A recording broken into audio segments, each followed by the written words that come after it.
I will say that as a kid growing up in a single parent household, mired in poverty, I was lost as a goose in a rainstorm. From 7 to 14 years old, I kind of just drifted. Now, every pastor on the call knows that all drifting leads in the wrong direction. And so my life was heading in the wrong direction.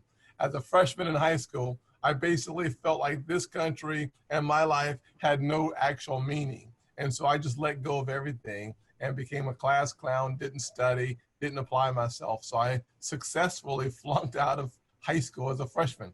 I failed world geography. I failed civics. Now, civics is the study of politics. For me to be a United States Senator just tells me that God has a sense of humor. There's no question about that. I also, Chad, failed Spanish and English. When you fail Spanish and English, no one calls you bilingual. Nobody. They all call you ignorant because you can't speak in any language. And that's where I found my unhappy self. Two blessings. One, a mother who prayed for me no matter what. The heritage of in 2 Timothy 1 is my heritage, a praying grandmother and a praying mother who never gave up on me.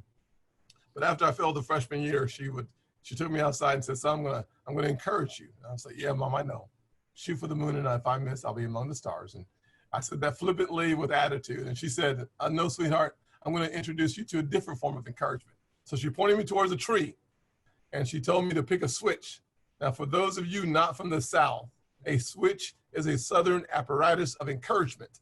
It is typically applied from your belt to your ankles. And my mother thoroughly encouraged me. I went to summer school, caught up with my class, met a Chick-fil-A operator, a born-again believer, my sophomore year, who taught me that you could think your way out of poverty.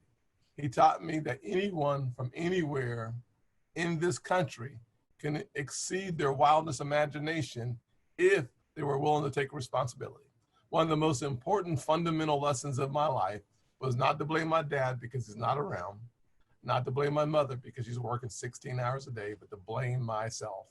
And that personal responsibility led me to recommitting my life to the Lord as a freshman in college.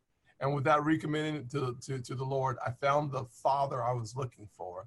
And I learned that my Heavenly Father had a blueprint called the Bible, that if I would immerse myself into who he says I am, you can find that in Ephesians 2, that I could confess my way into a right standing with him and a right standing where I could be used. Said differently, the mess I created became my message. And with the grace of God, I've been able to be a messenger of hope and opportunity because the Lord, through his infinite wisdom, sent me the right mentor and I had the right mama at the right time. And it changed my absolute trajectory.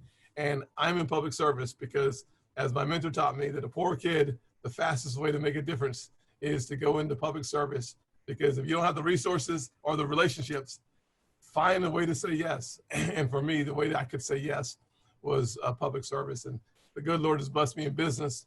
He has blessed me now with lots of good relationships. But the most important relationship I have is with the guy that left the tomb empty on Easter Sunday.